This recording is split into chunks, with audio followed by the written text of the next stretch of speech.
1 bulan, mulai jalani di bulan Maret ya, Maret 2001. Nah, tapi itu pun cuman ini aja ya, decision untuk jalanin aja, coba lihat dulu lah gitu. Nah, ternyata dalam waktu 1 bulan saya berhasil mengumpulkan API 40 juta, ya 40 juta. Oh, sebelum ke 40 juta dulu ya, biasa ya kalau pulang dari presentasi peluang bisnis kan kita mulai tuh, ya kan, mulai coba-coba telepon gitu ya, telepon-telepon orang gitu ya, telepon teman gitu, basa-basi gitu. Kadang-kadang mau ngomong nggak berani gitu kan. Terus kadang-kadang akhirnya memberanikan diri nih ngomong sama teman. Kamu mau asuransi nggak? Saya sekarang join Prudential. Teman saya langsung bilang, diketawain langsung ya, tumben kok jadi jualan asuransi gitu ya. Kalau asuransi kita paling nggak suka, dia bilang gitu. Kalau agent baru yang belum training digituin, gimana rasanya? Langsung ciut, nggak berani ngomongin asuransi lagi ya. Nah terus telepon lagi temen yang lain. Terus teman saya ada satu juga bilang, wah kalau asuransi mah kita udah banyak gitu, nggak perlu lagi gitu ya. Sama, akhirnya saya jadi ciut juga. Setelah itu saya nggak berani ngomong, nggak berani prospek, nggak tahu mesti melakukan apa gitu ya. Nah terus untung ada orang Malaysia. Dulu di kantor kita tuh ada orang Malaysia yang membantu membimbing kita. Dia telepon gitu ya, dia bilang, Cassandra kamu harus datang ke kantor karena semua agent baru diwajibkan datang untuk satu acara namanya call calling, dia bilang gitu ya. Nah terus akhirnya saya datang. Nah terus saya diajak call ke Panggil 5 Polim situ ya. Jadi pertama kali saya masuk ke call itu ya, saya ditemenin oleh Ibu Destina ya waktu itu ya. Kenal nggak? Ada yang kenal ya Ibu Destina ya? Ibu Destina udah AM ya. Kebetulan saya ditemenin oleh seorang AM karena ya udah dihitung-hitung ternyata saya ganjil. Saya adalah orang ganjil dan akhirnya saya ditemenin oleh seorang AM gitu ya. Untung juga saya bersyukur karena saya ditemenin oleh seorang AM. Dan waktu di presentasi itu kita dipanggil Mapolim. Ternyata itu adalah door to door. Ya, kaget juga ya saya ya, langsung diajak door to door gitu ya. Malu banget gitu rasanya. Jadi saya lewatin di jalan itu, saya berdoa, aduh semoga nggak ada temen yang lewat gitu ya. Kalau ada temen yang lewat, malunya minta ampun gitu ya.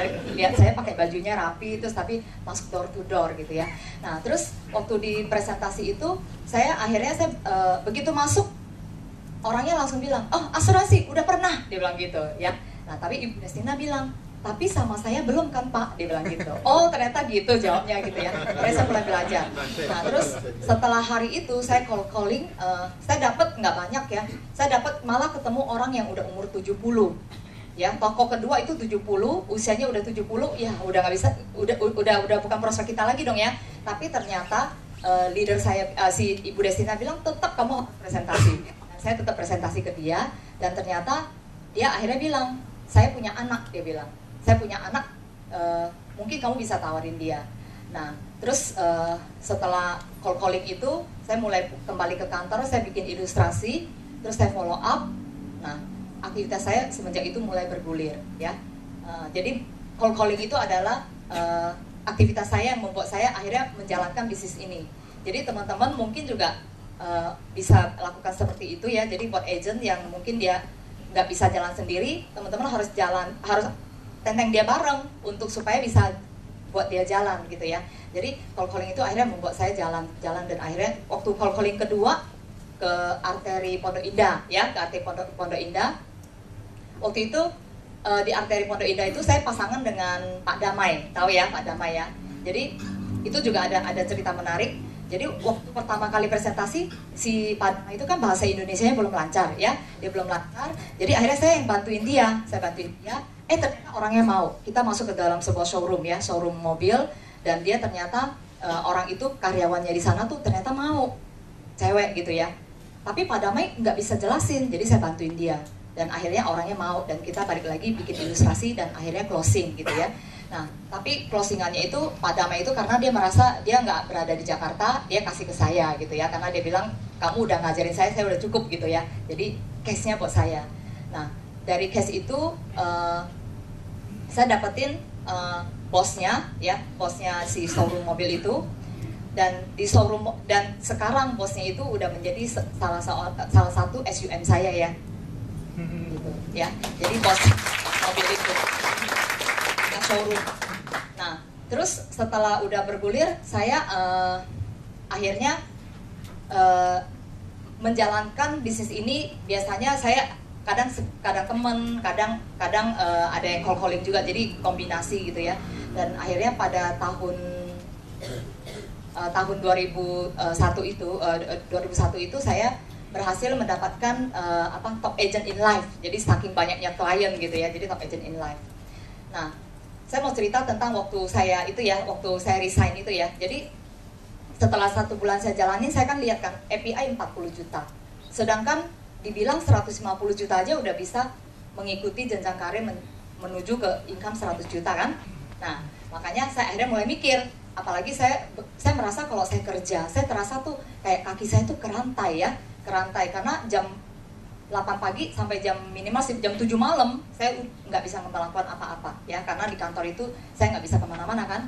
Dalam hati saya pikir, wah kalau saya lagi pergi ngobrol sama orang gitu ya di kafe gitu atau apa, sial-sial saya dapat berapa? Sial-sial saya dapat orang yang udahlah nabung 300.000. Kalau 300.000 kan API-nya kan 2,5 juta. Komisi kita berapa? 99% kan. Jadi ngobrol 2 jam kita sial-sial dapat 2,5 juta kali 99%. Kalau komisi kita 5 tahun kita hitung ya. Jadi saya pikir, wah kalau sehari bisa beberapa orang, sebulan udah berapa gitu kan. Nah akhirnya saya mulai gelisah. Nah terus akhirnya saya pikir saya harus fokus salah satu. Nah terus tapi kalau misalnya disuruh resign, rasanya juga nggak mungkin. Karirnya kan saya udah bangun 8 tahun dengan posisi yang lumayan bagus gitu ya. Rasanya aneh juga kalau saya lepas gitu. Tapi kalau saya memutuskan untuk stay di perusahaan saya, kenapa hati saya jadi nggak tenang gitu kan. Nah terus waktu satu kali saya lagi pergi nonton sama suami saya dia bilang gini deh, dia bilang kamu pelimpan bener gitu ya, nggak bisa mutusin salah satu. Terus akhirnya dia keluarin kertas parkir gitu ya, dia bilang saya ajarin kamu gimana cara mengambil keputusan, dia bilang ya. Nah terus mungkin yang slide ini mungkin bisa ditampilin ya. Ada slide yang operatornya di mana? Oh iya. Nah, ya. Yang halaman kedua, ya slideshow aja, slideshow. Nah, terus dia akhirnya tanya kepada saya, dia bilang, kalau kamu kerja, dia bilang ya, mungkin ini juga teman-teman bisa pakai ya, untuk buat teman-teman, ada teman atau agent yang belum bisa full time. Nah, ini cara mengambil keputusannya seperti gini. Nah, dia bilang kalau kamu kerja, kriterianya apa sih? Kira-kira apa yang membuat kamu mau mempertimbangkan satu peluang bisnis atau satu kerjaan, dia bilang. Saya bilang tentu pasti kita mau lihat gajinya dong pertama-tama, betul nggak? Ya kan, gaji. Ya. Nah, dari segi uang. Nah, terus kedua apa? Waktu, saya bilang. Jadi saya pengen juga suatu saat kalau saya punya anak, saya punya waktu sama anak-anak saya, ya kan? Saya nggak mau kerjaan yang seperti kerjaan saya yang dulu sebelumnya. Nah terus habis itu apa? Prestis, saya bilang ya. Kan bangga juga kan kalau ada jabatannya direktur ataupun manajer gitu kan. Prestis, terus knowledge gitu ya. Knowledge, saya merasa saya kalau kerja, saya harus mengembangkan diri saya. Saya nggak mau saya mandek gitu ya. Nah knowledge. Nah terus habis itu suami saya bilang, coba tolong kamu bawatin dulu. Dari empat kriteria ini, kira-kira yang mana yang bobotnya paling tinggi? Yang paling tinggi kamu kasih angka paling tinggi, dia bilang. Nah terus saya bilang, kayaknya saya paling pengen cari kerjaan yang waktunya lebih fleksibel, saya bilang. Jadi time saya kasih 4. Kedua, saya bilang uang ya, uang saya kasih nilai 3. Terus yang ketiga mungkin knowledge ya, saya kasih angka 2. Dan yang terakhir prestige ya, prestige nomor terakhir deh gitu ya. Nah setelah itu dikasih garis dia bilang ini ada kerja saya yang lama, terus ada prudential. Nah masing-masing kamu kasih nilai, dia bilang. Kalau dari segi uang, kerjaan kamu gimana? Dapat nilai berapa, dia bilang. Kalau bagus kamu kasih angka 4, 1 sampai 4 gitu ya. Nah teman-teman, kalau gaji sudah 20 juta, kira-kira saya kasih angka berapa? 4 ya. Prudential kasih angka berapa? Belum terbukti ya, walaupun dibilangnya ada income 100 juta tapi belum terbukti, ya kan? Makanya saya kasih angka 3. Jadi ini adalah angka yang benar-benar saya kasih waktu itu ya. Jadi saya angka 3. Angkanya kalah ya sama kerjaan dulu. Padahal sekarang sih udah berlipat-lipat ya. Jadi kalau boleh kasih angka 10, saya mau kasih angka 10 nih ya sekarang. Oke, kalau dari segi waktu gimana? Kerja kerjaan saya sebelumnya kan waktu sangat tidak fleksibel, ya kan, bisa sampai pagi dan lain-lain ya lemburnya ya. Kalau di Prudential waktu gimana? 4 ya, bagus, sangat fleksibel. Terus kalau dari segi prestis, kerjaan saya sebelumnya sangat prestis ya, jadi saya kasih angka 4. Di Prudential 1 ya, nggak ada gengsi-gengsinya ya jadi agent ya. Oke, nah terus kalau yang dari segi knowledge gimana? Di kerjaan saya sebelumnya saya sangat bisa mengembangkan knowledge saya ya. Jadi background saya accounting, ilmu saya diupdate terus. Jadi saya kasih angka 4 juga.